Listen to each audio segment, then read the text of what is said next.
Hey everybody, it's Jenna. On Wednesday, James Gunn and DC Studios released the first teaser poster for the upcoming Supergirl movie, which will arrive in theaters on June 26, 2026. The poster gives us the best look yet at Millie Alcock's Supergirl costume, aside from a certain cameo, which I will talk about shortly, and there are just so many elements of it that I have to drop everything and yap about. I've gone on the record on this channel, and at basically every available opportunity, about just how great the Look Up tagline is for Superman, and I love that it is already ubiquitous enough to be expanded upon like this. Look Out also feels like such a multifaceted statement when applied to this specific movie. Look out because Kara is a bit more of a loose cannon than her cousin. Look out because the events of her movie are going to take you on an emotional roller coaster. And look out because her movie is extending far beyond Earth and going across the cosmos. Okay, let's talk about the costume. Now that I can do so a little more in depth than her very brief cameo in Superman. It's so vibrant, and I hope that the symbol stays the same design and colors as Clark's, especially now that so many people are aware of and fond of that exact one. The coat is ripped right out of the Woman of Tomorrow comic that the movie is based on, and I cannot wait to see people cosplaying it. If I see even one cosplay of it when I'm at San Diego Comic-Con next week, I might cry. I saw someone point out recently that her boots are wedges, just like Kara's have been in the more recent comics, and I really like that choice. I really love the deeper, almost pinkish red of the boots and the skirt. It also looks like the belt and the skirt got a bit of an upgrade even from her cameo in Superman, which is fine by me because this looks even more like Bilquis Evely's costume design from the Women of Tomorrow comic. I am so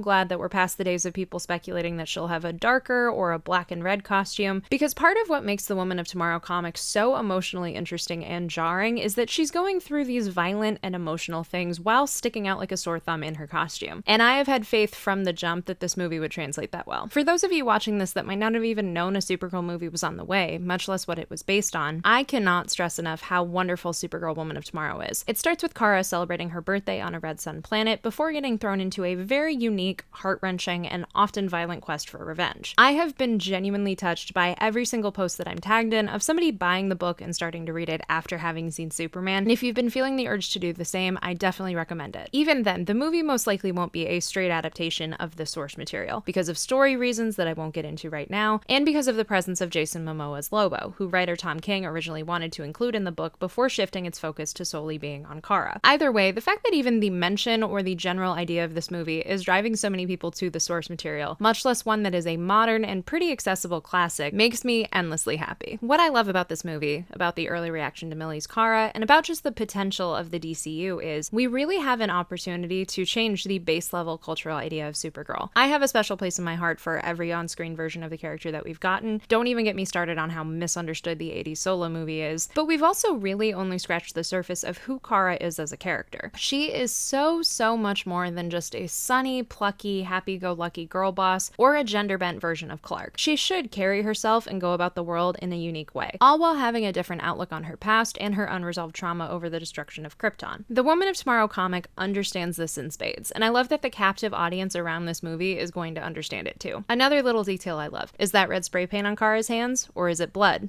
It could realistically be either. What do you think of the first Supergirl poster? Are you excited for the movie? Share your thoughts in the comments below, and please don't forget to like, subscribe, and share with your friends if you haven't already done so. Merch is available at the link in the description. As always, you can find me on social media at Hey It's Jenna Lynn. Thank you all so much for watching, and as always, go read some comics.